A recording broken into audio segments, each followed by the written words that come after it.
1:48. Nos acompaña un gato también de paso acá en el tejado. Estamos con el ministro de Salud, Julio Mazzoleni, quien ya está con nosotros en esta parte del programa. ¿Qué tal, doctor? ¿Cómo estás? Buenas noches, Santiago. Encantado de estar aquí con ustedes. Gracias por acompañarnos. Te decía fuera de micrófono y antes de hacer la pausa te planteo, entraste con una especie de fuego cruzado en su momento, ¿verdad? Porque generalmente cuestiones como salud y educación son carteras sensibles, donde hay muchos intereses más allá de los intereses genuinos que puede llegar a tener una cartera como esa. Sin embargo, da la sensación que hoy las aguas se calmaron un poco, ¿o no? Bueno, yo creo que los desafíos continúan sin ninguna duda. Sin embargo, lo sensible, digamos, de la cartera, como bien decías, y los grandes objetivos que tenemos hacen que todas nuestras energías estén abocadas realmente a tratar de lograr esas metas. Y creo que en ese interín también hemos dado algunas señales de que estamos trabajando de manera seria por tratar de disminuir esa brecha histórica que tenemos en términos de salud, ¿verdad? ¿Cuál es la carencia de personal de blanco que hoy tiene básicamente el sistema de salud en nuestro país? Bueno, se distribuye en casi todas las especialidades, pero yo diría que hoy se estima más o menos entre 3.500 y 5.000 personas que son las que requerimos en el ámbito de recursos humanos. Hay que también considerar en este aspecto que nosotros estamos planificando aumentar la cobertura, sobre todo en el ámbito de atención primaria de salud, entonces tenemos que generar también esos recursos humanos de calidad. Y yo tengo el doble desafío, no solamente de cerrar esa brecha en cantidad, sino que ofrecer una calidad en la dotación de recursos humanos. En esa línea, hoy al Ministerio de Salud, después de una discusión del Poder Legislativo, específicamente de Cámara de Diputados, a partir de las diversas denuncias que aparecieron, la decisión que toma la Cámara de Diputados es eliminar el mini hospital con el que cuenta, y dicen en la argumentación, en el sistema de salud falta gente que nosotros tenemos acá. Es un abuso, hoy se dan cuenta después de las denuncias que es un abuso. Ahí hay médicos que ganan 9.800.000 guaraníes o 10.400.000 guaraníes por turnos que van de 3 veces a la semana, de 7 a 12 del mediodía, por ejemplo. Esos montos, esos salarios, ¿se condicen con lo que se paga en el sistema de salud pública?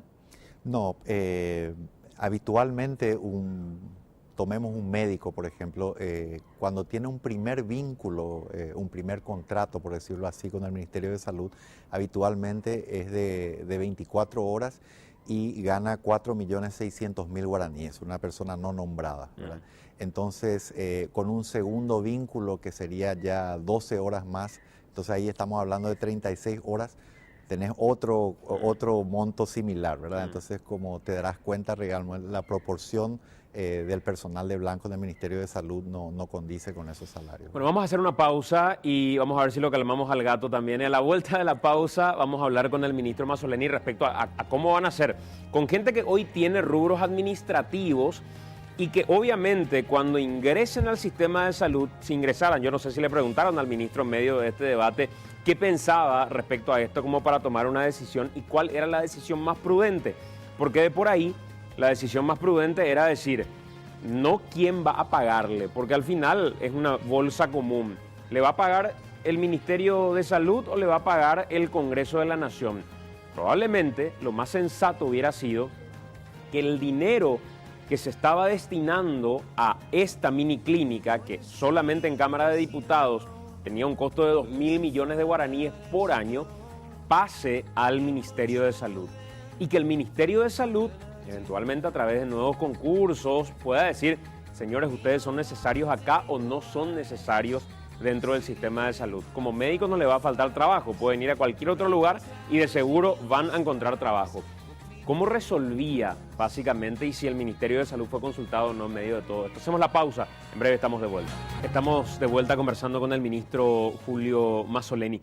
Ministro, entrando mucho más al tema que se planteaba, hace mucho tiempo muchos medios de comunicación vienen denunciando que en el Congreso de la Nación, que es lo que quizá tiene mayor visibilidad, operan clínicas que fueron aumentando en número de profesionales y hoy ya no solamente hay clínicos en esos puestos de salud, sino que además hay nutricionistas, odontólogos, cuestiones que ya son mucho más escandalosas.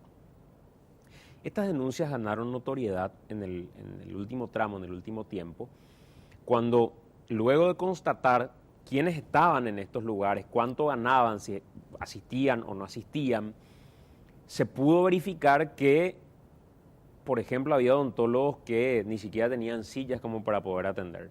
Y en el momento que se le consultaba a los encargados, directores de estas oficinas, decían en realidad hacen atenciones bucales preventivas en los comedores de enfrente. Pero al ir a esos comedores decían, acá solamente vinieron una vez en 9 años para enseñar cómo cepillarse los dientes. Estamos hablando de salarios de 9, 10 millones de guaraníes, porque son rubros administrativos. En algún momento se le consultó al Ministerio de Salud qué pensaba el Ministerio de Salud que había que hacer con el rubro que se destina a estas clínicas y por otro lado con la gente que trabaja en estas clínicas, o nunca se le preguntó. Bueno, una vez que el tema cobró notoriedad, tuve la oportunidad de conversar con un par de diputados de manera informal, donde me hicieron esa consulta en términos generales, ¿verdad? Bueno, a lo que yo había respondido en ese momento que, bueno, hay que adaptar de acuerdo al servicio que se plantea y a quienes vamos a servir con esa asistencia de salud, ¿verdad? Entonces, pero fue algo muy preliminar. Obviamente después venimos siguiendo las discusiones, las noticias por los diversos medios de prensa. Y bueno, ya estábamos preparándonos para esta eventualidad que, bueno, se concretó en la tarde de hoy, ¿verdad? Y de buenas a primeras, sabiendo que existe necesidad en términos económicos de contar con el rubro, que existe necesidad de odontólogos en determinados puestos de salud, el otro día mirábamos Limpio, tenía un odontólogo, conocíamos el caso de Nanagua, que lo veníamos denunciando y que ustedes de alguna manera permitieron que otra vez se den partos en Nanagua. ¿Cuál creen ustedes que es la solución más conveniente mirando un poco la problemática que se plantea? Bueno, habrá que hilar fino desde el punto de vista administrativo. Ya nuestra gente de recursos humanos, que por suerte es muy calificada, va a hacer los análisis pertinentes de qué es lo que corresponde desde ese ángulo. Por otro lado, también nuestro director de servicios está planificando cómo se puede dar la mayor utilidad a este personal, ¿verdad? Hay que estudiar caso por caso también según la especialidad. Hay hospitales nuestros que tenían a nuestra llegada un exceso de odontólogos, por decirte, ¿verdad? Y hemos ideado este sistema de horario ampliado que nos ha permitido una reingeniería del personal y podemos hacer hoy una utilización mucho mayor. A nivel país hay departamentos que necesitan desesperadamente odontólogos, entonces tenemos un problema a veces de distribución de estos profesionales. Incluso en capital hay una heterogeneidad de necesidades de las diversas especialidades.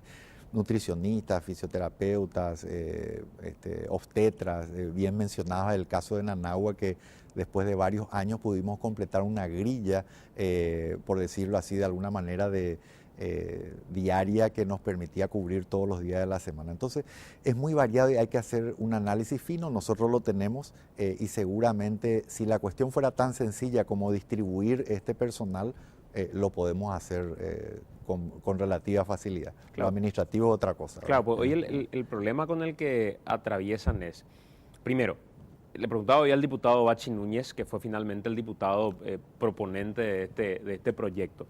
Le preguntaba dos cuestiones muy sencillas. Primero, ¿se eliminan o no se eliminan las clínicas en la Cámara de Diputados, la clínica en la Cámara de Diputados? Me dijo que sí.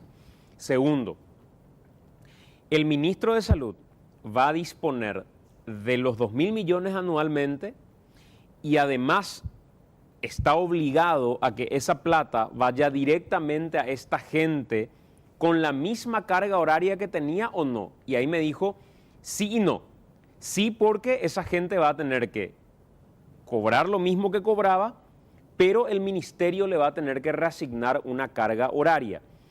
Y por lo que estás contando, si tomamos un profesional que hoy gana 10 millones de guaraníes porque viene con un rubro administrativo, se le podrá cargar un doble turno, por llamarle de alguna manera, como para compensar lo que gana él respecto a lo que gana cualquier otro personal de blanco que cumple la misma tarea. Sí, es una pregunta difícil, Santiago, con toda honestidad, porque realmente es un escenario inédito, por lo menos para nosotros. Vamos a tener que hacer el análisis pertinente. De buenas a primeras, tenés el problema de la categoría o la línea, tenés el problema de la función también. ¿Qué va a ser? ¿Es una función administrativa, una función de blanco? Y bueno, y también tenemos el tema del salario propiamente, ¿verdad?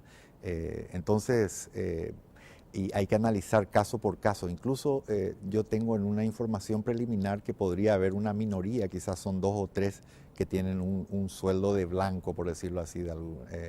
Entonces vamos a tener que analizarlo con nuestro equipo, porque más allá de la impresión del diputado, que yo respeto mucho, nos gustaría hacer nuestro propio análisis, ¿verdad? Y en esa línea de análisis y sobre todo en estos cargos en particular, hoy me sorprendía que en parte del debate algunos decían, ya tomando atribución de algo que creo que es competencia del Ministerio de Salud, decían, yo creo que tienen que ir al Hospital San Pablo y al Hospital de Barrio Obrero, porque ahí es donde más se necesita, ¿verdad? Y yo no sé si es ahí donde más se necesita. No sé si Salud hoy tiene un monitoreo que le permita decir, bueno, si yo tengo hoy a un odontólogo, ese odontólogo no es tan necesario en el Hospital San Pablo, es más necesario en el Hospital de Limpio o de Luque, no sé. ¿Tienen ustedes una especie de mapeo de necesidades de hospitalarias en general? Sí, absolutamente, Santiago. Naturalmente pueden haber detalles, pero efectivamente tenemos ese mapeo, incluso lo tenemos bastante cercano, porque un análisis que tuvimos que hacer precisamente para esta estrategia de horario ampliado que ya hemos implementado en 3 hospitales y que vamos a seguir implementando en otros, nos obligó a determinar cuáles son las brechas, cuáles son las necesidades que tenemos, ¿verdad? El Hospital de Trauma, el Hospital Nacional, los grandes hospitales del sistema realmente necesitan. En primer lugar, por ejemplo, la necesidad de pediatras, de ginecobstetras, de clínicos, de cirujanos, completar esa grilla, ciertos especialistas. En algunos hospitales tenemos exceso de odontólogos, como te mencionaba, un ejemplo, ¿verdad? El Hospital de Barrio Obrero, que ahora tenemos una reingeniería. Hay otros donde nos faltan. Nutricionistas, tenemos una distribución también bastante heterogénea, pero hay un mapeo a través de nuestro director de redes y servicios, nuestro director de hospitales, que tienen ese trabajo hecho en bastante detalle con la ayuda de los directores respectivos, ¿no? En Nanagua contábamos la historia y me parece oportuno traer esa experiencia. La experiencia de todo este tiempo, los años en que no había nacido una sola persona en el puesto de salud porque no contaban con una obstetra. Cuando empezamos a avanzar en el proceso de investigación de la cuestión del Congreso, que no era solamente saber cuántos trabajaban ahí, sino que básicamente tienen o no tienen los equipos, dónde operan, cómo operan, cuánto cobran, cómo fue creciendo el número de personal en general, qué tipo de especialidades tenían. Una de las cosas que saltaba es que tuvieron desde el año 2009 ya una obstetra en el lugar, ¿verdad? No sé cuál puede llegar a ser la urgencia de tener una obstetra en ese puesto de salud. ¿Cuál fue la experiencia que tuvieron ustedes respecto a Nanagua en particular? Bueno, cuando ingresamos no teníamos cubiertos todos los días en el hospital de Nanagua, y bueno, tuvimos que hacer un esfuerzo importante para poder contratar eso, porque resulta que entrados con un presupuesto no nuestro, y había habido una contratación masiva previa, y también había habido un concurso que también tuvo algunas dificultades. Entonces ahí fue una decisión importante el completar esa grilla, y nos pareció que era una forma de hacer presencia del Estado. Recordemos que además de ser una población desatendida, es una población que cruza la frontera y cuyos hijos nacen en la República Argentina, y bueno, nos pareció que realmente eso era un deber nuestro. Así que así lo hicimos y afortunadamente desde hace unos meses ya tenemos bebés que nacen en nuestro país, ¿verdad? Efectivamente. Ministro, me queda nomás algo que habíamos charlado la semana pasada, creo que un par de semanas atrás en realidad, respecto a lo que mencionabas con relación a egresados de universidades que tenían a sus facultades de medicina acreditadas como para poder ingresar al sistema público. De esa línea viene también de la mano la cuestión de los concursos. Y para meterme de alguna manera a ese tema, quiero asociar con esto que pasó en la Cámara de Diputados. Hoy la Cámara de Diputados, si esto finalmente se convirtiera en ley, viene con un paquete cerrado que le dice al ministro: toda esta gente que entró por alguna recomendación de alguien, porque es hija de, amiga de o lo que fuera, no me importan las cuestiones privadas, ahora usted, ministro, va a tener que ubicarlas dentro del sistema de salud. Pero del otro lado, el ministro necesita sostener el discurso de los concursos y de la idoneidad como para poder ingresar como requisitos fundamentales. ¿Cómo sostener una cosa con la otra? Es una situación compleja. Ahora, yo quisiera aclararle a la opinión pública también que el Ministerio de Salud tiene la prerrogativa de contratar hoy por vía de excepción personal de blanco. Los concursos son una opción que nosotros tomamos porque creemos que es la que corresponde, ¿verdad? Entonces, estos concursos que estamos haciendo para atención primaria de salud, por ejemplo, nosotros podríamos haber contratado a toda esta gente de forma directa. Pero es una convicción que tenemos porque es lo que creemos que corresponde y es un proceso gradual, pero para mí inexorable y que vamos a sostener en el tiempo, ¿verdad? ¿Y por qué eligen ese proceso? El proceso de decir, por más que tenemos la prerrogativa de hacerlo por la vía de la excepción, vamos a los concursos. ¿Por qué decidieron eso?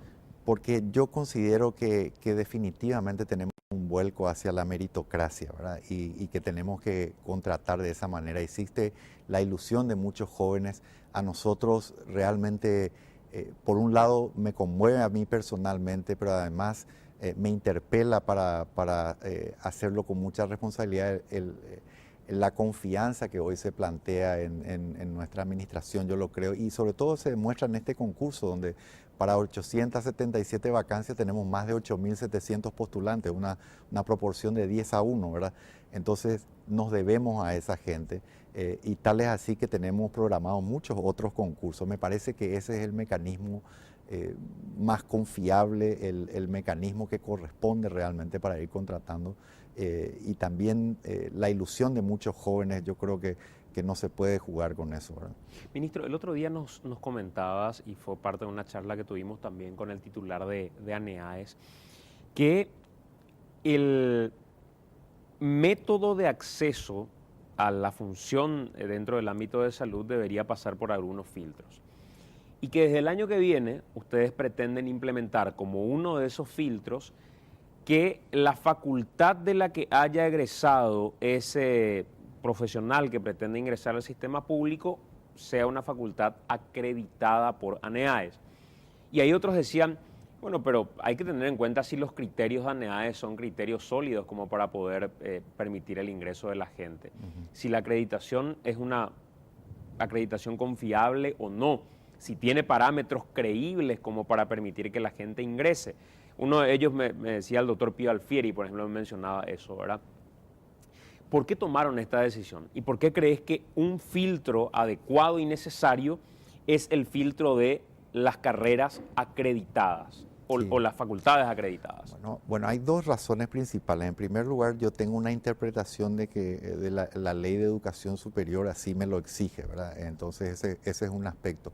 El otro es que con cuestiones que puedan ser perfectibles, aún así el proceso de acreditación en su desglose, que lo hemos tenido a través del doctor Aguilera en algunas conversaciones en las cuales he participado o algunas reuniones, me parece que dentro de todo genera un ámbito bastante más confiable de la formación de recursos humanos. Eso es un aspecto. Entonces, y yo creo, como te decía al comienzo de nuestra charla, que estamos en un momento en que tenemos que cerrar esa brecha de cantidad, pero definitivamente hay que empezar a dar un salto de calidad también, porque una de las cosas que nos ocurre es que cuando no tenemos gente preparada, que entra por una razón que no es la apropiada, entonces carecemos de resolutividad en los hospitales. Entonces son como agentes de tránsito, ¿verdad? Entonces necesitamos capacitar a nuestra gente, necesitamos que nuestra gente pueda resolver los problemas médicos ahí en sus comunidades, ¿verdad? ¿Y qué pasó a partir de este anuncio? Porque convengamos que la apertura de muchas de estas universidades primero y después de sus respectivas facultades se da por decisiones políticas, donde desde el Congreso dicen, a partir de acá, a medida, tal amigo va a tener la habilitación, tiene un mango WID y a partir de ese mango WID ya tiene montada su facultad de medicina. ¿Qué pasó a partir del anuncio del ministro de Salud diciendo, desde hoy, de aquí en adelante, ya no va a entrar uno solo que no egrese una universidad, de una facultad acreditada? Sí, en precisión, digamos, eso lo vamos a hacer desde el año que viene, pero ese ejercicio ya lo vamos a estar mirando probablemente desde ahora. Bueno, he tenido alguna consulta esporádica, con toda honestidad, nadie se me ha acercado todavía al respecto. Yo creo que la mayoría está tratando de conseguir esa evaluación.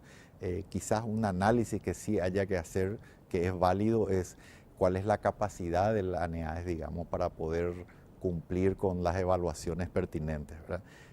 Así que, bueno, nosotros estamos muy confiados en que esa es la decisión correcta. Correcto. Vamos a hacer una pausa, son las 22:14 y a la vuelta de la pausa venimos con el último bloque en la charla con el ministro Julio Mazzoleni. Ministro, ahora mientras estábamos conversando, me enviaban un mensaje desde Minga, Guazú, con un documento interno, decía, y básicamente el documento dice, la directora del Hospital Distrital de Minga, Guazú, dependiente de la 10ª Región Sanitaria, en uso de sus atribuciones, comunica que a partir de la fecha quedan suspendidas las cirugías programadas, cerrar la sala de cirugía, se disminuyen las camillas de urgencias adultos y cunas en internados del sector pediatría debido a la falta de personal de enfermería y las vacaciones sin cobertura hasta nuevo aviso. Esto tiene fecha de hoy del Hospital Distrital de Minga, Guazú, y firma la directora Olga Castillo Cárdenas. ¿Tenías conocimiento respecto a esto? Sí, y también tengo conocimiento de que esta medida fue levantada, ¿verdad?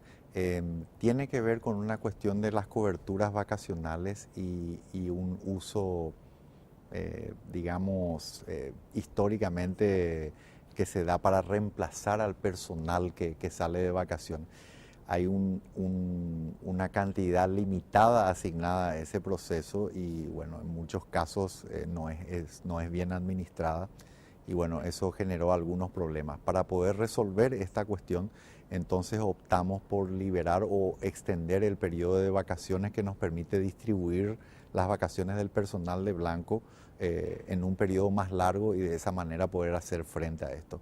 Estamos haciendo eso y otras medidas como para poder hacer frente a este problema. O sea, este documento, esta determinación quedó sin efecto. Quedó sin efecto. Esa es la última información que tengo a través de mis colaboradores, ¿verdad? Director de regiones y demás. Y estamos trabajando como para que esto se sienta lo menos posible. Pero es un problema real, claro, y un problema que surgió, hay que decirlo. Pero ¿hay alguna bajada que permita ya de aquí en adelante como tener parámetros que digan, bueno, señores, estas camas no podemos suspender, estos servicios no nos pueden dar de baja y cuando ya no tengan gente, que creen ustedes ya no tienen gente como para poder responder, tiene que activarse un sistema de alerta que reporte antes de tomar una determinación, porque esto, convengamos, hoy se viraliza y es un escándalo. Sí, tal vez. ¿Verdad? Y después, hasta que tengamos la respuesta del ministro, va a seguir siendo un escándalo. Y probablemente el ministro recién reaccionó porque apareció la denuncia públicamente. Así es. Pero mientras tanto ya se generó todo el desgaste. Así es. ¿Existe algún sistema que permita evitar que se firme este tipo de resoluciones? Sí, bueno, estamos trabajando con cada uno de los directores, tratando de educar también, ¿verdad? Muchos de los gerentes que tenemos son gerentes nuevos. En algunos casos también hay necesidades acuciantes que no hay por qué negarlo. Nuestro sistema tiene muchas debilidades y estos problemas también se plantean por una planificación que puede ser indebida. En primer lugar, este tipo de de reemplazos vacacionales estaban orientados a servicios más sensibles dentro del hospital, por decirte, las urgencias, ¿verdad? Ese era el objetivo de cubrir, pero con el tiempo se puede plantear en un hospital que la cobertura sea para el consultorio externo o para el odontólogo de guardia o una serie de esas cuestiones. Entonces se excede un poco lo que estaba previsto para este objeto de gasto, por llamarlo de alguna manera. Uh-huh. Ministro, en un momento de tu llegada se había hablado con mucha insistencia del tema de los medicamentos oncológicos. Sí. Y parte de la declaración pública hecha por vos en el ministerio fue: a partir de acá no tienen que faltar medicamentos oncológicos y vamos a asegurarnos de que no falten estos medicamentos. Sin embargo, después volvieron a darse denuncias de faltante de medicamentos oncológicos. ¿Qué pasó? Bueno, en algunos casos el problema es más de distribución o de provisión de los medicamentos. Por darte un ejemplo, Santiago, falta ciclofosfamida, un quimioterápico. Hubo un momento dado que no existía en el país la ciclofosfamida. El proveedor no la tenía. En algunos casos también nosotros hicimos un proceso de optimización del uso de una herramienta que nos permite tener el stock de los medicamentos en tiempo real. Esa herramienta que ya existía, pero que nosotros la estamos impulsando como una tarea obligatoria, se usaba en un porcentaje muy pequeño, un 20% más o menos. Hoy estamos alrededor del 70-80%. ¿Cuál era esa herramienta? Se llama CISIAP, es una herramienta informática, entonces te permite ver dónde están los medicamentos en el sistema, incluso te avisa cuando están por vencer o cuando están por terminar, digamos. Entonces nos permite planificar de una manera más certera y también te permite redistribuir los fármacos. Por ejemplo, el Hospital Nacional no tiene un oncológico, pero lo tiene el INCAM y entonces lo podemos redistribuir, ¿verdad? Entonces ese proceso ha sido lento y difícil, ¿verdad? Y entonces estamos mucho mejor en ese sentido y ahora estos problemas se dan cada vez menos, pero pueden darse de manera esporádica o intermitente. Por eso yo pido, y lo pido con toda humildad, cuando dicen hay un faltante, necesitamos que nos digan cuál es y dónde para poder dar una respuesta que sea la más correcta al respecto.